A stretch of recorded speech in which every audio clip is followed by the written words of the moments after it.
And we are live. We have, three viewers here right now, but who gives a crap? Because we have college lacrosse that we're going to get to watch today, which is a big, fat, huge news. And four viewers right now. So anybody who's watching, as always, you can comment here. I've got the stream comments over off to my right. If you see anything weird, my audio's totally unsynced, or you can't hear me talking, which I can see right now that you can hear me talking, let me know as well. So we are going to talk about today's games, the Mercer versus Bellarmine. Bellarmine is traveling to face Mercer on Saturday morning. I think they face off at 11. It does not look like we are going to have a stream to be able to watch that. We're going to have to kind of watch Twitter. I will say Mercer does a great job, at least for their home games, of live tweeting the action and everything like that. So we will be stuck kind of just watching that, I presume. They don't even put highlights up when they score goals and crap, so that always stinks. But might as well get into it. Now we got 6 people watching. So I took a lot of crap because I set the lines all the time for these games. Last year I started doing it, and we did lines for select games last year. And I don't think we definitely didn't do as good of a job as Lax Vegas Lines does overall, but I think their methodology is a little different. They're trying to set real kind of Vegas lines. I was legitimately kind of just trying to predict right in the middle of where I thought the score would end up, which I guess is kind of the same idea. So in this Mercer Bellarmine game, I set the line at Mercer at minus 6.5. So I got Mercer as a 6.5 goal favorite. And my thinking, I thought, was solid at the time. My thinking for making Mercer a 6.5 goal favorite is Mercer brings back everyone. Well, first, let's go into Mercer was a 6-1 team last year. Bellarmine was a 2-6 team. Now, I will say, in defense of Bellarmine, I think Bellarmine had a slightly tougher schedule than Mercer did, but not by much. And Mercer murked people en route to a 6-1 record, whereas Bellarmine, they're at 2-6 at the end of it. They didn't get to play. They would have played each other by the end of the season. So that's one reason. It's just Mercer brought everybody back, and they had a really good team last year. Bellarmine brought most everybody back, minus they did lose one of their top 3 scorers. And in Bellarmine's case, they bring almost everybody back, but they were 2-6. So I think that in that way, that automatically puts me at Mercer should be in the area of a 3-goal favorite or something like that. Now, we get into the personnel, though, and this is, I think, where I do a slightly better job than Lax Vegas Lines would, is in researching and figuring out the personnel. And all we need to talk about for Mercer, in terms of them being the favorite, is Sean Goldsmith. Goldsmith. As I said, I saw on their Twitter, they called him Sean Goldsmith in one of the games. He had 6 goals. Sean Goldsmith, big boy, 6'4", attackman. He had 42 points in 7 games last season. That is a boatload. One of the top scorers in the country for Mercer last year. But as with other big timers, it's hard to key too much on Goldsmith alone. A lot of times with some of these mid-major teams, or these teams that are emerging, have emerging talent, it's you can just take their best player away, or make their best player's life difficult. And I think with Mercer, they have enough talent around him, around Goldsmith, that I think it's going to be hard, especially for Bellarmine, who's not great on defense anyway. I think it's going to be hard for them to take Goldsmith out of the game. And if they do take Goldsmith out of the game, you got Quinn on one side. He was 12 goals, 12 helpers last year. And McCarthy on the other side, he had 12 goals and 10 assists last year. So they're both very balanced complements. How often on attack do you have your leading scorer go for 42 points and then the 2 guys below him go for 12 and 10? That is a balanced group. All of them can sting you any number of ways. So sure, you can devote eyeballs to trying to stop Goldsmith. I got to stop doing that because I think that might put the camera out of focus, huh? You can put extra eyeballs on Goldsmith, but the attention that you pay him is only going to end up hurting you, where McCarthy and Quinn are both capable of taking you out also. And then, as I'm just looking down the rosters in terms of returning talent, I actually have paper here for this one, oddly enough. In terms of the top scorers, Mercer brings back their top 6 guys. Goldsmith with 42 points, Quinn with 24, McCarthy with 22, Klepper with 15, Priester with 10, Schumach with 10 also. And then as you look down the roster defensively, I think Mercer was a better defensive team also. So, and actually, before I get into that, I want to just welcome everybody who's watching. Right now we got, 16 viewers here? Liam Byrne is saying, are there games this weekend? Of course there are, man. You got to be kidding, right? Owen Selanger saying, let's go Cuse. Sadly, they don't play today. This guy, it looked like they were trying to, we got Norberto De Hoya Jr.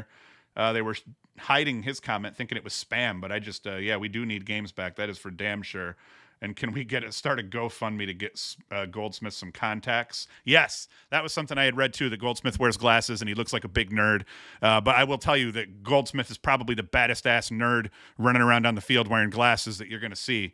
So that is pretty funny. That comes from Michael Lloyd, who's always listening, always commenting. Thank you, Michael. But as we're back to talking about Mercer, Chad Sermon, the new Mercer head coach, he said about Sermon in the U.S. Lacrosse magazine or U.S. Mag or whatever the hell the lacrosse magazine's called now.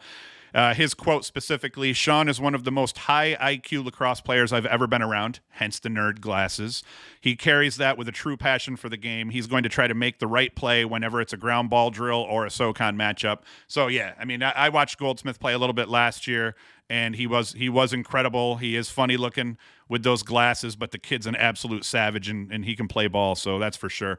As we get into the defensive side for Mercer, Drew Mates was someone I didn't talk about in my preview, but he started all 7 games. He was back, 15 GBs, 4 ground balls against UNC. Wesley Chairs, I did talk about being back. He started all 7 games, 7 caused turnovers, 9 GBs. Danny Walsh started every game. I mean, you kind of go through the list here, and you start to see Mercer had quality and they were winning games and they bring everybody back. Bellarmine had some quality. They were losing games and they brought almost everybody back. And that's kind of why I start to spread this out a little bit here. On defense for Bellarmine, one guy I didn't talk about, John Robbins. He factored heavily. LSM, a very good LSM for Bellarmine. A goal, assist, 29 GBs, 12 caused turnovers. So he's a really big bright spot on the defensive side for Bellarmine. But if I go through reasons for making Bellarmine a 6.5 goal underdog on this one, Bellarmine loses faceoffs, and Bellarmine loses a lot of faceoffs, going 36.5 last year. Mercer won 68% of their faceoffs, so that is a huge factor. We're already dealing with teams that are, Mercer's kind of a bad matchup for Bellarmine defensively because Bellarmine doesn't necessarily have anyone that they could put on Goldsmith to really just take him out of his flow. Add to that, looks like Bellarmine might lose a boatload of faceoffs, and possessions may favor Mercer, at least initially. Thank God for the shot clock for Bellarmine in this case. And I think that plays into it. Mercer just seems to have more overall talent on defense. Mercer seems to have a far better team on offense, even if the main reason for that is Goldsmith. But I don't think that it is. I will say with Bellarmine, offensively, they spread it out a lot. So initially, when you're looking at Bellarmine's stats, you're thinking, man, Bellarmine, they don't have a lot of guys who put up points. But what you do see is a lot of guys that are putting up some points. So Bellarmine didn't have that just stud that was going to sting you. But they did have a bunch of guys that were capable of putting up points within their system. So I will give them that. And then on top of it, Mercer is playing at home, coming off a season where they felt like they were about to emerge. And then the season, the rug got pulled out from under them. New head coach, who everybody was really, the players themselves. I mean, the assistant coach here that's taken over for Mercer had been their coach, had been involved in recruiting just about every player that was on the roster. So he's the players support him. So once again, you also tie in that whole, hey, this is our head coach's first game. It's the first game of the season. We're mad because we got the rug pulled out from under us last year. We've got this new coach that we all love. We've got talent. We've got Goldsmith rocking his nerdy glasses, and he's going to jack people up. So that's my reason. I think legitimately, if you said, hey, it's going to be either a 6 or 7 goal game in favor of Mercer, that's not crazy. That's a 13-6 game, 13-7 game or so, and I think that's probably somewhere in the area of being right. So I'm excited about it, though. I'm going to try to do everything I can to myself tweet and hit up Instagram and crap like that. I'll probably sit right here at my desk and watch these games today instead of on the 106-inch screen in the other room back there. But we'll see how that goes. If we get into, let's see if we have any more questions. No more questions. You guys are all just rambling about being excited, which I'm pretty excited as well. Come on, guys. We got 27 peeps watching this right now, so throw me some hardballs here. And it doesn't have to be about today's games. It could be about games in general. Ask me about players for your squad. Try to stump me because let's see how many players from your squad I'm familiar with. But ask me anything. One thing I wanted to do, I wanted to give STNY Strings on Instagram at STNY Strings on Instagram a little bit of prop. I used some monster mesh when I was in college, and I played at Broome, and I trashed on JUCO and went for 49 goals and 20 assists in 10 games. 4.9 goals per game, baby. I had a 10-goal game, a 9-goal game, an 8-goal game, a 7-goal game, a 6-goal game. So I really filled it up in a couple of those. But he strung this, and my goal was to use my high school colors, which are maroon and gold. So you can see there's gold throw strings, and then the ties are all maroon. And it's not a great head. I think it's kind of an older head. I just wanted something to toss around to my kids in the backyard. One of my only and worst business ideas was I started a company called Rampage Lacrosse, and my first product was these camo carbon fiber shafts, which I thought, obviously, these are going to sell like crazy. They did not sell well at all. I ended up having 10 of them in the first go, and I was giving them away to people that I knew by the end of it. But at STNY Strings, Rory over there played ball at Binghamton University. He strung that up for me. Whoops. And I think he did a hell of a job. Nope, we're still at 28. And then for any of you Maryland fans, I know we got some Maryland guys here because we're talking, Hopkins in here and all this crap.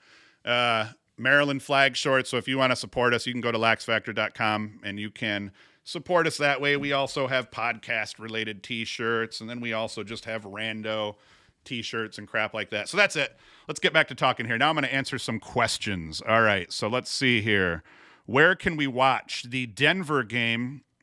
You can watch the Denver game if you go to Denver's homepage and go to their schedule. They'll have a link away to their own streaming service. It's $8.95 a month or $10 or something like that. I bought my subscription already so that I'd get it. But I think for that $10, you get today's game, and it'll be a really high quality, high def stream. The announcers will probably suck, but it'll be a good stream.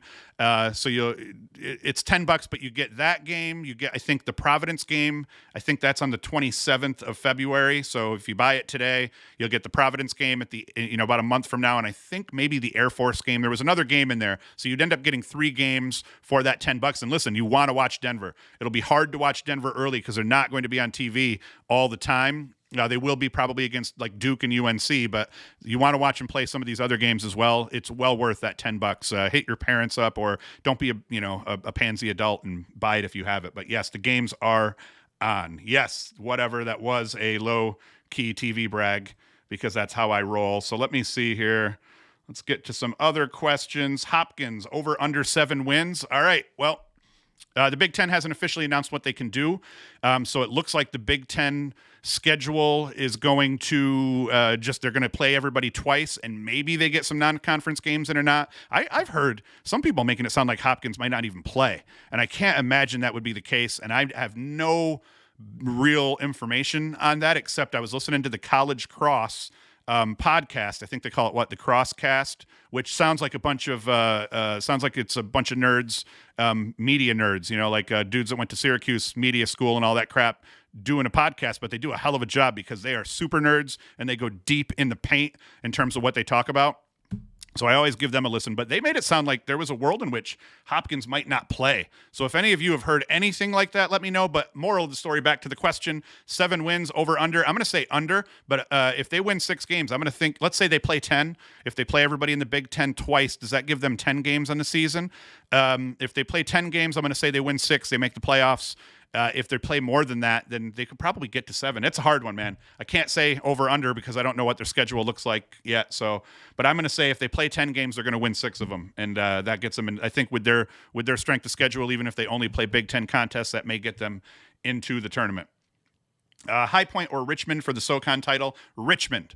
I think I already talked about this. I think High Point has quality. They have quality depth as well. I think Richmond, they bring everybody back. But Richmond brings everybody back on an already loaded team from last year. I think that they play a tougher schedule during the season, although High Point's is pretty tough as well. But I think Richmond wins the SoCon this year, in my opinion. What do I think the ceiling will be for Loyola from Michael? Actually, let me make sure I shout these people out. Patrick Green is the one who asked the High Point or Richmond question. MP is the one who asked the Hopkins over-under question. Michael Lloyd says, what do you think the ceiling for Loyola is this year? High? I mean, I think Loyola has pretty much put them in a position culture-wise and just recruiting-wise that they're going to be a perennial top 20. So once again, who knows what the hell they're going to do because their conference hasn't put their schedules out yet. At least I haven't seen them as of recording this. But I think Loyola's going to be good. I think that Loyola's a tournament quality team. The tournament and how that pans out in a regular season, Loyola is going to make the tournament more often than not. Who knows what's going to happen with the schedules this year? I think Loyola, if they play only in conference, that may help them more than, let's say, it would someone like Hopkins or like a Syracuse, an ACC team or something like that. But I think Loyola is a very good ball club. I think, Lindley is solid, and I think it was Lindley that was wearing number 7, and then they've got the other attackman. I'm just drawing a blank on his name here. That is very capable that I've hyped up as well. So I like Loyola. I think they're going to be good forever, for a long time here. Let's see here. Do you think Maryland can reach a championship? Hell yes. Mason Bernardo, absolutely. Mason Bernardo, our closet Hopkins fan, as we're going to start calling him here. I know that'll make him mad. 100%. Maryland, I mean, especially with Bernhardt getting back. I think, Maryland's number 2 in one of the polls, or they were right there. Top 5 team for sure. They deserve to be. Wisnauskas is an absolute beast. And now that they got Bernhardt back, all bets are off here, man. Bubba Fairman at the midfield. They've got talent on defense. They're physical, insane culture. Who did they just grab? Did they just grab Benson as their assistant coordinator? So, boom. You lose your your quality assistant coordinator to Holy Cross, and then you bring in Benson, one of the best in the game. So, boom. Maryland is definitely going to be a favorite for champion. Salisbury, whatever. He's saying who takes the D3 crown this year? It's got to be Salisbury. I mean, at least Salisbury's got to be the favorite. They're loaded. They bring back everybody as well. So once again, assuming these guys all play, I think Salisbury is the favorite to win the D3. Goobs, Scraggy. I do not think that we are going to be able to watch Mercer. All right, so let me get back to this. I'm gonna pause this at Doug McDonald's question. Actually, we'll segue. We'll use Doug's question about Tierney. Does Tierney get a T in the first game, or will it take a few games? Okay, so we'll use Doug McDonald's question. Will Tierney get teed up? Technical. Will he get a penalty for screaming at people? I'm going to say no. He will not in the first game. That should have been a freaking prop bet for sure, though. So I'm going to say no. Tierney will not get teed up in this first game because I think they're going to beat Utah up pretty bad. But going into that now, the reason I think, and I took crap on both of my spreads. I set the line for the Denver-Utah game I set Denver as a 9-goal favorite, and I set Mercer as a 6.5-point favorite. I think Denver's going to spank Utah.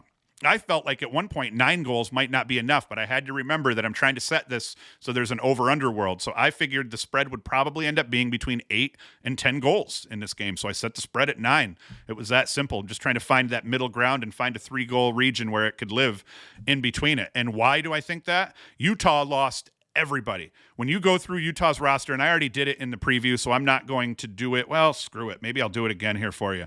When you go through Utah's roster, they lost everyone. Let's see here. And, okay, here we go.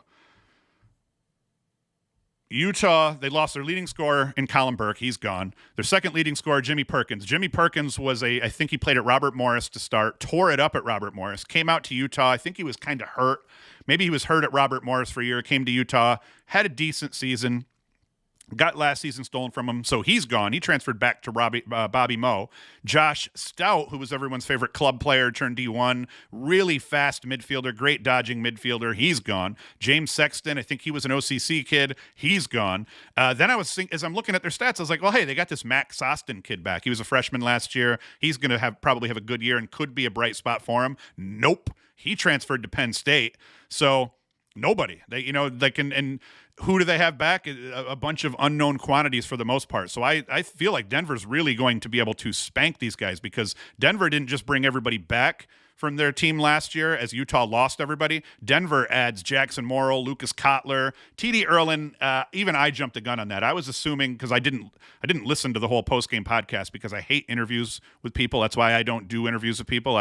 They bore me. So I listened to the first half of the post-game podcast, and then unless it's Ryder Garnsey or pretty much doing the interview, I just don't care, and so I just tune out. So I was under the assumption that TD was kind of working on getting to Denver. I didn't realize it was still not a done deal. But either way, you add Jackson Morrill, Jackson Morrill is filthy. And I kind of said this for people who didn't know. A lot of people, I don't know how he flies under the radar at Yale, but Jackson Morrill put up 90-some points. He put up, what was it? In 2019, Jackson Morrill goes for 45 goals, 46 helpers, 96 points. He was a Towson finalist, lost in the Natty to UVA. My one gripe, and one of the things that I said in the preview show about Jackson Morrill, was in the national championship that they won in 2018, he had 1 assist.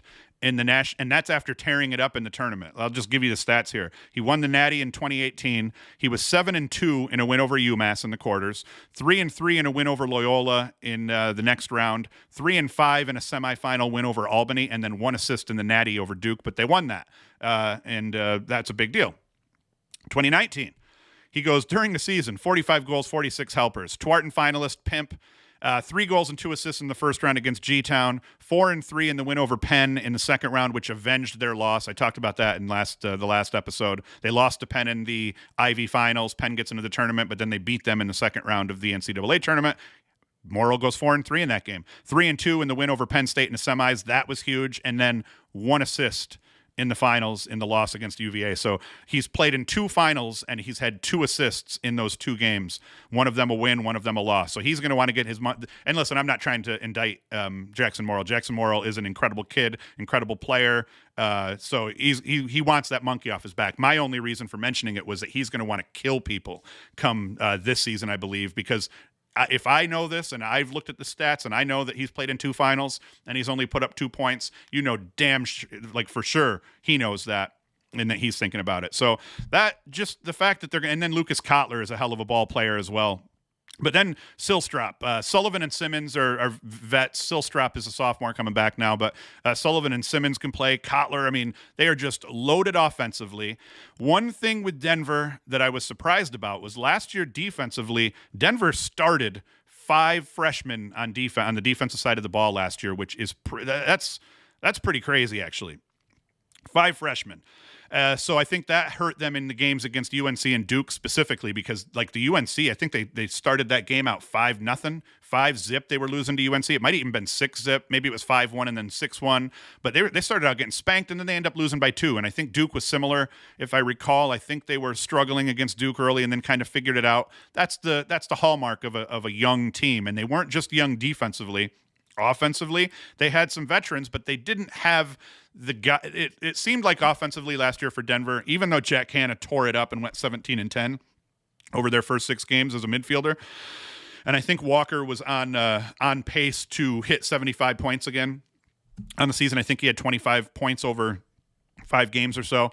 They didn't have a dude. It looked like there was nobody that was willing to just kind of ball hog a little bit. Sometimes when your team is struggling to find an identity, and in that UNC game against Denver last year, I watched that last night in bed, and you could just tell that UNC had it all going, and Denver was having a hard time on defense stopping them. But worse, just like I always complain about the New York Giants, when your offense isn't scoring, it makes your offensive woes way worse when your defense can't get a stop, but then it makes your defensive woes way worse when your offense can't get a goal. And it was one of those deals where early in the year they were just trying to figure out their identity. I do not think they're going to have that problem at all this year. I think Denver coming in, they've got the quarterback. Morrill is a true 50-50 attackman, a Towson finalist attackman, a top 5 attackman in the country. Ethan Walker, one of the best finishers in the country. And Walker can sting you on the dodge as well, but Walker will feast off of, it's just like everyone's saying Sowers is going to feast, Dyson Williams is going to feast off Sowers for Duke.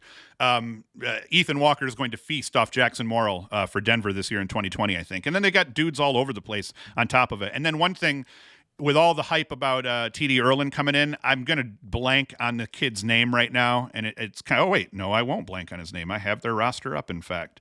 So if we're looking at face-off percentage here for Denver, Denver, what's his name? Alex Stathakis for Denver.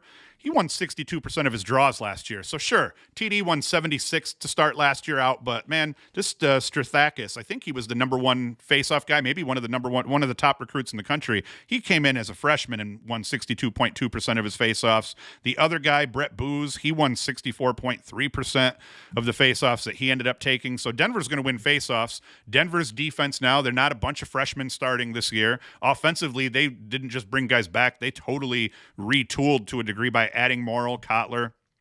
So that is my reason for thinking that Denver is going to put the big hurt on Utah. Utah lost all, like, their top five or six of their top leading scorers, and Denver retained everybody. And then Denver is just a better team in general. So I think that plays overall. And okay, let's get back to the questions here. Back to the questions. Oh, there's my daughter. Hi, Olive. It's Dad. She must be watching. All right, there's the ceiling for Loyola. Okay, Doug McDonald. Does Tierney get a T? We said no. D3 teams. I don't know, Connor Tracy. Like I said, I think Salisbury's going to win it all, but beyond that, I haven't looked into it yet. But before their season starts, I will do a D3 preview for you, and we'll get that out. Steesburg, no, there are no sports books that take college lax betting. We just set the lines for fun, and I have like my own bets that I have with friends and things like that. So we'll just use the lines that we set. We use Lax Vegas lines also to just figure out, hey, here's the bet, and then we adjust the lines based on our own mutual understanding of the game, and then we bet personally. All I've got riding today so far is a 6-pack of beer, though, on the Denver-Utah game. My buddy Skatis picked Utah to cover, and I picked Denver to cover on their side. So we'll see how that goes. Yeah, whatever says the great question, Dougie. Whatever thinks that Tierney is going to not get teed up until his second game, so that's going to be cool. Let's see here. Underdog teams this year. All right, once again, it's hard to tell because we don't know what all the rosters look like and what all the schedules look like. But teams that I like this year that I think are going to kind of fly under the radar, I like Hobart. I liked Hobart last year. They lost a guy or two here to transfer one of their big cats, but I still think their culture is pretty good. I like Robert Morris. I think that any number of teams coming out of the Patriot League, like I wouldn't call them underdogs, but they're never favorites. But I think that a team like Army, even though they're a ranked team, I think that they could do more damage than what people expect. I think that Loyola is one of those teams that could surprise some people. Other underdogs here. There's no underdogs in the ACC. Maybe a Rutgers. And once again, are they an underdog or just a mid-major? I mean, but I think that Rutgers, with some of the transfers they picked up, they could do some damage this year. So it's hard to tell, though, until we end up seeing what happens because the rosters are so weird and none of us knew what's going to happen. None of us knew who was staying, who was transferring. So that makes it a little bit harder than normal to pick that. A big one, Hockey Nation TM. Who do you think will start on attack for Duke? I've heard all sorts of crazy shit about this. I think that obviously Mike Sowers is a no-brainer. The problem with Duke's attack is they have 5 dudes who are capable of starting. Robertson's back and from his injury from the year before. So I don't know. I think I would like to see Dyson Williams start with Mike Sowers and then who's the new guy that I did a profile video on him here, the freshman that's coming in that everybody's all hype about. I think I'd like to see those 3 start, but then he's still got your 2 vets returning also. So I guess the answer for me on who is going to start for Duke on attack is I have no idea. I know it'll be Mike Sowers, and I would presume Dyson Williams is going to. And then the other 3, you could fill any one of those guys in. Do I like seeing rookies play? Yes.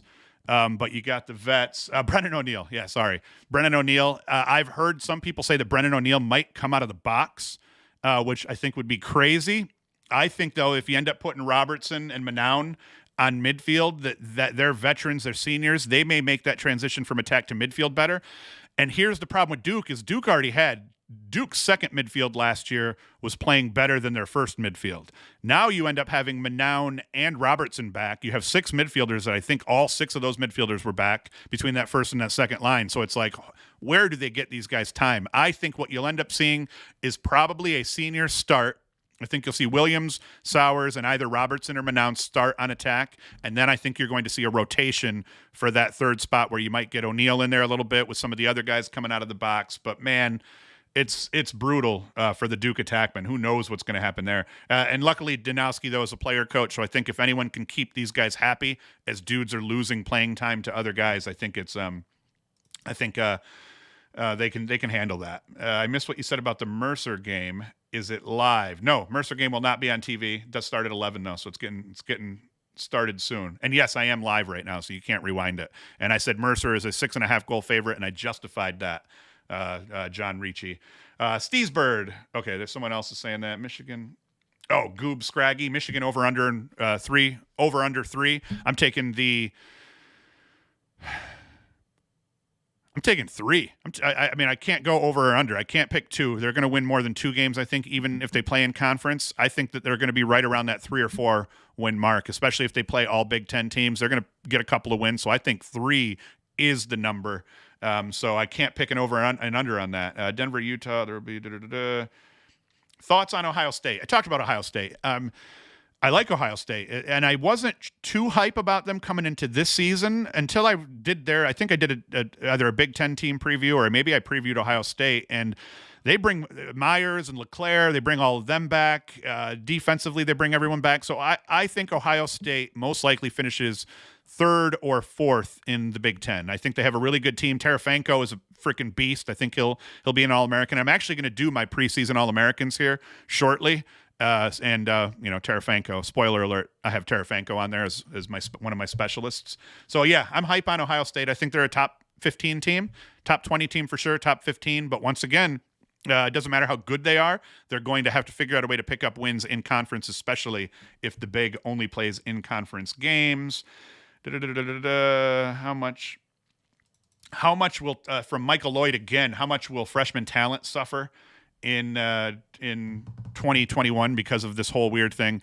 I'm going to take a lot of shit for saying this out loud, but I've talked to a bunch of people about this. I almost feel like if you really wanted to make sure that you dealt with COVID in a manner that impacted the least amount of people in a negative way, that what they should have done was just had the seniors eat the season. That's terrible to say that, and I'm glad that didn't happen, because we're going to get to see Mike Sowers play. We may get to see Jeff Teat play. We're going to get to see all these dudes who were seniors last year get a complete season in, but the backlog is going to hurt kids. It's going to spread talent out here and there, so it will funnel itself down to the bottom, but it is going to hurt freshmen that are coming into the big schools for sure. And I think that the impact would have been far less, and less people would have been affected down the line if they just made the seniors from last year eat shit and say, hey, we're sorry, this sucks, but this is the world. And then everybody else just, went on as they went. Now that's tough though, because then the other guys lose eligibility too. There is no good answer though. But I do think it's definitely going to impact freshmen. I think the best freshmen are still going to get on the field. You're going to have like a Brendan O'Neill even. Brendan O'Neill is a no-brainer start for Duke if we don't lose the season last year, because they graduate Robertson. I think Manown may have graduated also, or was Manown only a junior? I'm not sure, but Robertson would have been gone, and so O'Neill, there would have been a spot open, and now there's no spot open, and now dudes just have to battle it out for it. Tufts and RIT are the only teams that can challenge Salisbury. Yes, I would agree. Tufts, I've just been a big fan of Tufts back in the day, since they were running around and scoring mad goals like crazy. Tufts does an incredible job on social media of just getting quality video out, highlights and craps like that, and their jerseys are dope on top of it. RIT, I'm an upstate New Yorker, so I have a little bit of love for RIT. Their Canadian connection has been huge. Their tie to the res has been huge. So I think RIT is also a team, but I still think Salisbury is just that good. They may lose one game all year en route to the title. I think that you might be right though. It could be Tufts, RIT, one of those two versus Salisbury in the finals. But there's going to be a bunch of who knows who's even going to play at the D3 level, because I think a lot of those. I think D3 is going to suffer the worst in terms of conferences not playing and teams not playing. But Mason, thank you for saving me on the Brendan O'Neill thing, because I was just drawing a blank on that. Let's see here. Thoughts on Hopkins. I've talked about Hopkins. I'm hype on Hopkins. I think Hopkins is going to have a much better year. I think Hopkins is going to contend for a playoff spot. I think that Hopkins' problem, when you look at Hopkins last year, they started bad, but when you looked at their schedule going through, there was no reason. they looked like they were going to end up at right around 500, maybe a game better than 500 last year if they had played the season out. Their problem early was that Epstein was very unhealthy. He did not look, he was a shell. He actually, I compare it to like Connor Fields' senior year, where Fields was playing on that jacked up knee all year.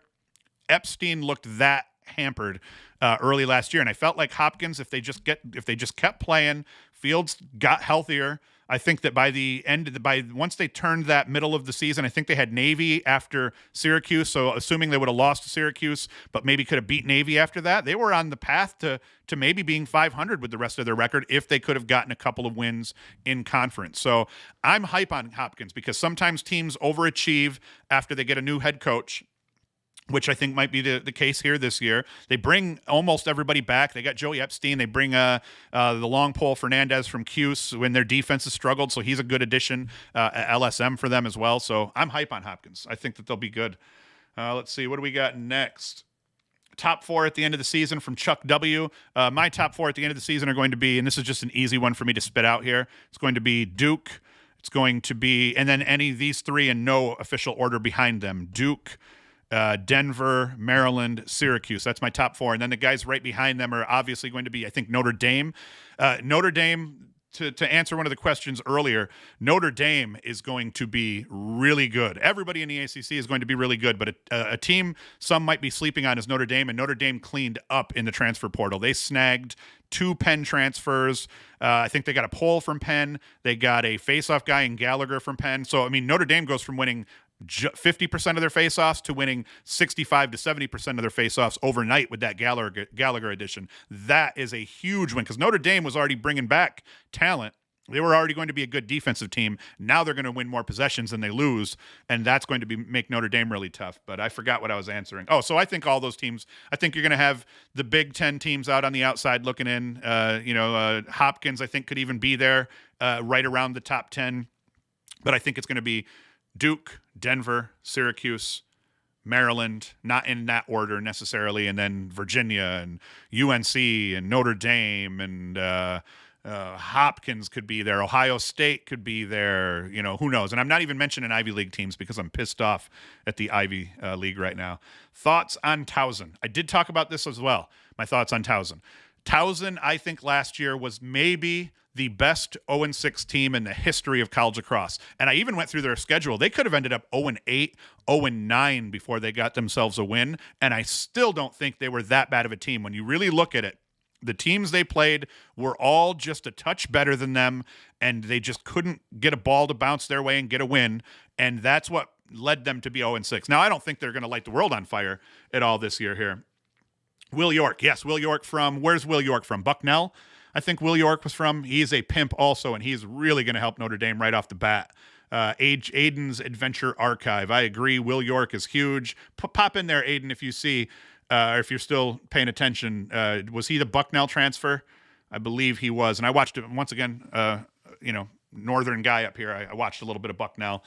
So, and I just lost my train of thought. Oh, yeah, so Towson. I think Towson's going to rebound. I think that they'll probably finish 500, a little below, but I think they were a much better team than their record showed last year, even though your record is what you are. You're 0-6. You are what you are. But, yeah, I think Towson is going to improve for sure. Where can I watch a Denver game? Check the comments up. If you go to Denver's website, Jonathan Slusser, you'll be able to see that. No, Chuck W., I do not think the college lacrosse should try to morph into the field stuff here. I was only going to go for a half hour, but you guys are loading me up with questions here. Jacksonville from John Ricci. Thoughts on Jacksonville making a run for the SoCon Championship? Well, considering I love John Galloway because I'm a Cuse homer, and he won some national championships, won at least a national championship with Cuse, maybe 2. I followed Jacksonville. I've wanted to see. I was hoping that they were going to kind of get over that hump, and maybe last year was going to be their year. It didn't look like that was going to be the case. I do not think that Jacksonville is going to make a run for the SoCon Championship. They may make the playoffs in the SoCon, but I think the reality is High Point and Richmond are just too good. And then you got other teams in there that are good that might be better than them as well. They might be 3rd or 4th best in the SoCon. D2, we're not talking about Noberto. Yes, Bernardo's talking about Healthy Epstein being very dangerous. That is absolutely true. All right, from Patrick Green, with teams playing a conference-focused schedule, could you see the two bottom ACC teams missing out on the NCAA tournament? Yes. Now, the benefit for the ACC is they're also playing non-conference games, and I think they're, some of Cuse is playing Utah, I saw, so I think that you might see the ACC team smarten up and play some weaker out-of-conference games. Apparently, Denver and UNC didn't do that, so that may end up hurting them. And then Cuse, they're still playing Army and trying to think of who else I said I knew was on the Cuse schedule, non-conference wise. But yeah, I think that it's definitely going to hurt. I think that you could have the bottom two in the ACC risk not making the tournament if they don't handle their business, or if they, heaven forbid, go like 0-6 in the ACC, which is a possibility, but I do not think that's going to happen. I think you're going to see one ACC team win out mostly. I think Duke might escape with 1 or 2 losses in the ACC. And then I think you got all of the other ones. Who the hell knows? It is way too top heavy. Going into last season, I was like, this is Cuse's year. Going into this season, I'm happy. Cuse is loaded and they have as good of a shot as anybody. But the ACC is going to be an absolute nightmare, especially now. I will say Cuse drew a better lot in terms of who they play twice. They play UVA and Notre Dame twice. Not great, but better than playing Duke and UNC twice. It's better than playing Duke twice, period. So I think Cuse drew well there. I think Notre Dame drew the worst. I think Notre Dame has Cuse and Duke twice. So I think that's rough for them. But yeah, it's going to be rough, and it'll be interesting to see who these people play non-conference to keep themselves above 500. I think if all of the ACC teams are above 500, all of them make the tournament. Or at least 4 of the 5 will make the tournament. Yeah, it will. And to Bernardo again here, he's talking about Towson. Why Towson sucked so bad last year was because they lost Sunday and Goodrich and Woodall. They lost way too many dudes on offense, and then they lost their goalie, who was a pimp as well. And then that's absolute. And I think they lost their faceoff guy too. They lost everybody between 2019 and 2020. So no wonder they went 0-6. But I think they will. I think they will rebound. Bucknell, I was right. Will York is from Bucknell. Who has the best incoming freshman class? I have no idea. Period. I'm not even going to touch it because it doesn't, at this point, you don't even know how that's going to transpire and how that's going to play out. I would say that just Duke has Brennan O'Neill. They got to be right up there. The kid from Hopkins, Grimes, I like him. The kid from Syracuse, who I'm drawing a blank on. I draw a lot of blanks when I'm on the fly, and I'm just trying to shoot from hip. But the Syracuse freshman that they picked up on attack from Culver, I like him as well. So yeah, I think it's tough, but I'd say you have to say Duke has the best freshman class simply because they have Brennan O'Neill. Hey, Brett, I've already talked about Loyola. I think that Loyola is going to be a solid top 20 team, could squeak into the top 15. Who's the best college player? Chuck W. I'm a little bit offended that you asked that question. You know who I think the best player is if you watch me at all. It is Mike Sowers is the best player in college lacrosse. I'm sitting here, depending on how Mike Sowers ends his career here, Mike Sowers may end up being, like, he's in my top 5. Mike Sowers is one of my Mount Rushmores of college lacrosse in my life. You're going to have a bunch of the geezers. I'm a geezer to some of you guys, but then there's geezers in relation to me, relatable to me. So in my lifetime, my Mount Rushmore right now is Lyle Thompson. Mike Powell is the king of all college lacrosse players all time. Lyle Thompson is right behind him as the two kind of GOATs. I think that beyond those two, it's a dogfight for a bunch of guys, but depending on how Mike Sowers finishes this year, he may be my number 3 in terms of one of the best college lacrosse players of all time. The kid, he's the real deal, man. I followed his entire career at Princeton. I watched a bunch of Princeton games. I just watched him trashing on people. When I started doing the podcast in 2018, he was tearing it up. So I had to talk about him then and watch game tape and watch games. So I think Mike Sowers, hands down. I think he was, even with Ament last year, Mike Sowers was going to win the Tuarton. Mike Sowers was better than Ament. He would have won the Tuarton, or should have won the Tuarton last year. But I think as long as he finishes the season, Mike Sowers is your Tuarton winner this year. Bryce K, my thoughts on Penn State. My thoughts on Penn State are going to be that they lose Ament, and that is a lot. You don't replace Ament. They didn't replace Ament. They don't necessarily need to, but I think that his production, especially when you saw him go to the PLL and he tore it up and was revolutionary there in terms of his feeding capabilities, you don't get that back. Mac O'Keefe and company and Folds and I think Folds is back. Yeah, all those guys. They're going to be good. I think they're going to finish second in the Big Ten. I burnt my tongue on coffee this morning, so if I sound a little lispy here at times, it's going to be because I just keep going because now we got 56, 57, 56 viewers. So whatever. Another humble brag here is we're doing local news numbers right now. We're getting more live viewers than the local news channels do in all our areas. What was I talking about? Oh, Penn State. So I think that's going to hurt them. But I don't think it's going to hurt them bad enough that they fall out of second in the Big. They could win the Big. I'm just making predictions here and trying to pop off at the mouth. They could still win the Big Ten, but I think those top 4 teams, Ohio State, Penn State, Johns Hopkins, I think is going to come back and play big this year. And then Maryland, I think, has to be the favorite. Partly because Bernhardt came back, but even if he didn't, Wisnauskas is a beast and Fairman's a beast. So Maryland, I think, is my favorite. But I think Penn State is, legitimate top 20 team. And if you're in the top 20 and you make the tournament, anything can happen at that point. All right, what else we got? Is Mac O'Keefe slept on? Not by me, man. Not by me. And who is this coming from? Ricci again. No. And if you've heard me talk about the dynamic between him and Ament, I, like a lot of people, would have just assumed, well, if Ament's putting up 90 assists and O'Keefe is scoring 80 goals, that they've got to have hooked up a ton. But I believe Ament assisted less than 30% of Mac O'Keefe's goals. I don't sleep on Mac O'Keefe because I've said numerous times, I think Mac O'Keefe, by the end of his career, could go down as one of the best off-ball attackmen in the history of the game. And a lot of people are like, oh, what about Brown? And they list off a bunch of other guys that were good. Watch their tape, man.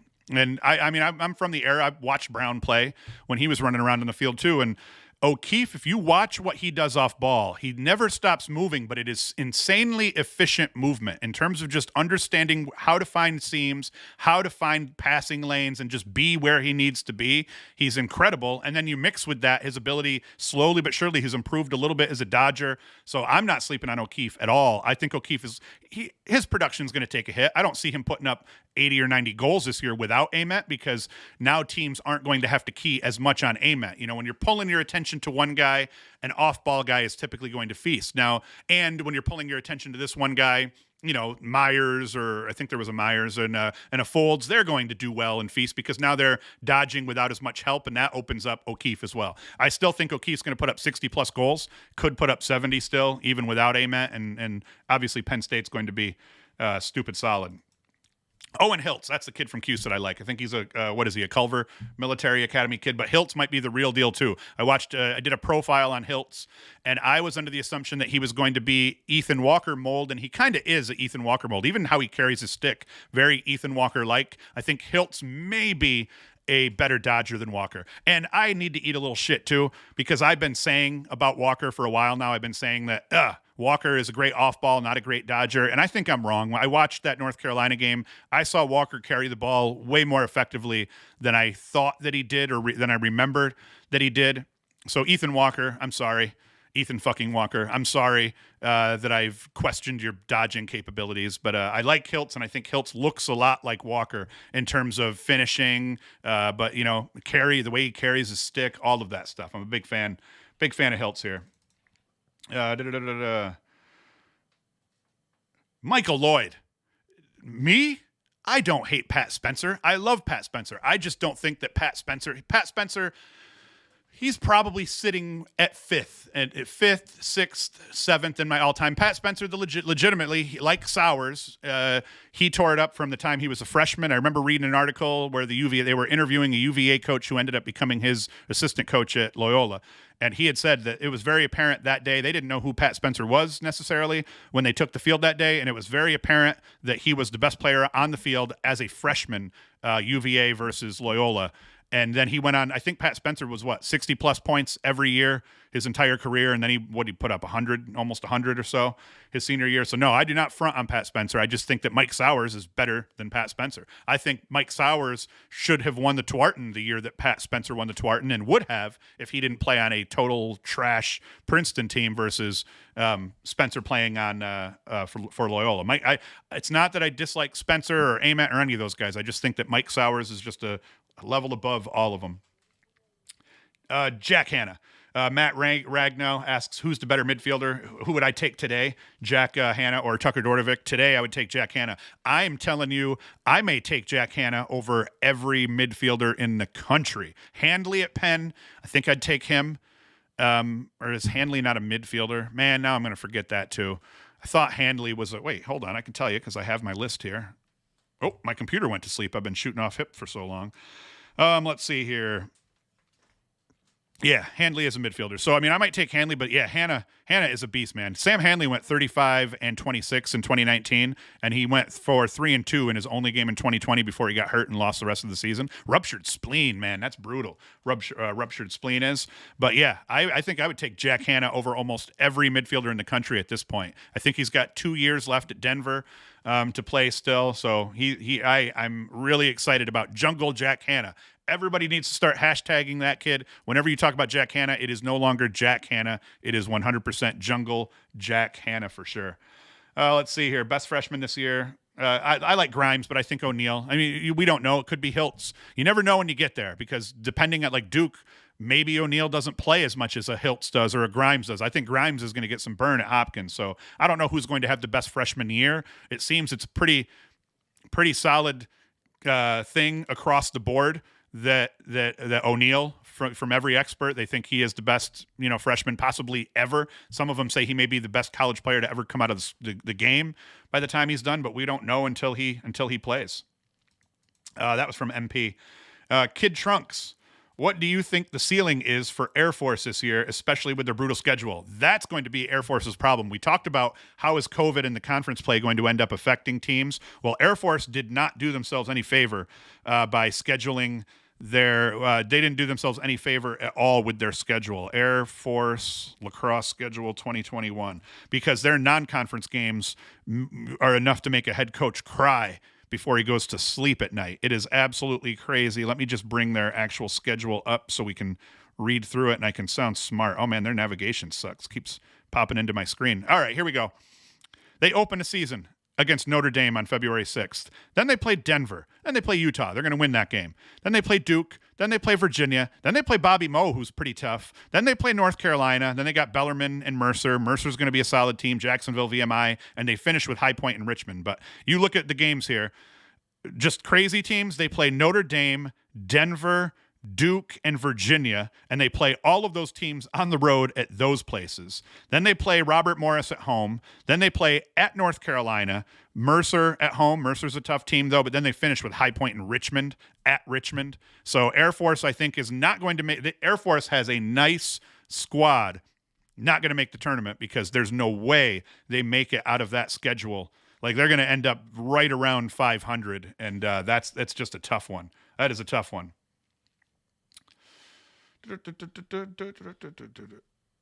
Oh, so Inside Lacrosse, MP, for anyone who's trying to see the Mercer game, they're saying that Inside Lacrosse on their Instagram, starting in 5 minutes, is going to have a live feed that everybody can watch to track the game. I don't know what that means, if they're going to actually show some video off from the sideline or whatnot, but man, you best believe in about 5 minutes, I'm going to cancel this shit. We're going to shut this live stream down, and I'm going to start watching myself some lacrosse. How well do you think Cornell will be after the loss of their coach? I think Cornell will do really well if they play. They got Jeff Teat back. That's all you need to say about Cornell. The rest of the Ivy lost a boatload. The leaders of the Ivy, if they play, Penn and Yale, lost huge amounts of talent. They bled talent to other teams. Cornell didn't bleed talent to other teams. So I think that Cornell, if the Ivy plays, Cornell will be the favorite coming out of the Ivy. Okay, before we get into this, hey, now I want to do this. I may end up having to do another video about this, but I do want to rip through my preseason All-Americans. So let me do this. I'll cut it out of this video specifically. So this is my 2021 preseason D1 All-American list here. Don't chirp me, people. I'm going by my own shit. It does match other people's a little bit, but I have a couple of surprises. And what made me think of this is Mason Bernardo. Hold on a sec. Attack. Obviously, Mike Sowers. He went 16 and 31 last year, 14 GBs. The other attack, Chris Gray, 27 and 21. He was on a killer pace last year. And then I go with Jeff Teat. I almost didn't put Teat on because if the Ivy doesn't play, we bump Teat off that list, and I go Jackson Morrill as my third. So if the Ivy League doesn't play and Teat doesn't get to play, my preseason All-American attackmen are Mike Sowers, Chris Gray, and Jackson Morrill at Denver. I think he is just going to fuck shit up over at Denver. Midfield. Jungle Jack Hanna, first team All-American, 17 and 10 last year in the shortened season. Sam Handley, back and healthy, 35 and 26 in 2019, I think as a freshman. So that's crazy. And then where I break from everybody, and I think that I'm right, even though people are going to think I'm an idiot, I go Jamie Trimboli. I keep seeing Brendan Curry from Syracuse on all these lists, always ahead of Trimboli. Trimboli was their second leading scorer last year. Trimboli turned the ball over less last year. One of Trimboli's problems has always been his shooting percentage. Last year, had a really tight shooting percentage. I think that Jamie Trimboli is going to come back an absolute savage, and I think he's going to end up being a first-team All-American, and I think that you're going to have Dordovic and Curry kind of hang behind him. And Trimboli's the veteran on that line as well. So I go with Jamie Trimboli as my third. Let's see if people start churning. Hunter Willis, no. TD will not play today. TD isn't even on campus. TD may not even transfer to Denver.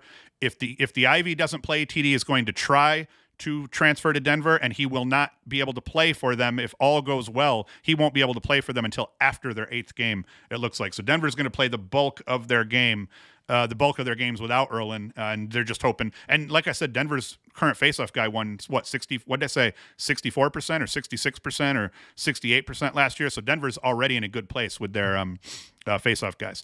My specialists. TD Erlin, obviously. Ryan Tarafanko is a short stick D mid out of Ohio State. 2 goals, 4 assists, and 30 ground balls in the shortened season last year. And then Jared Connors is just a fucking animal with that long pole. 2 goals, 3 assists. Nope, wrong guy. 3 goals, 1 assist, 28 GBs, 10 caused turnovers. Defense, this is where I break from people a little bit. JT Giles Harris, no brainer. I go with Arden Cohen, 13 ground balls, 6 caused turnovers. Now, a lot of people had Chris Fake on here. I'm not putting...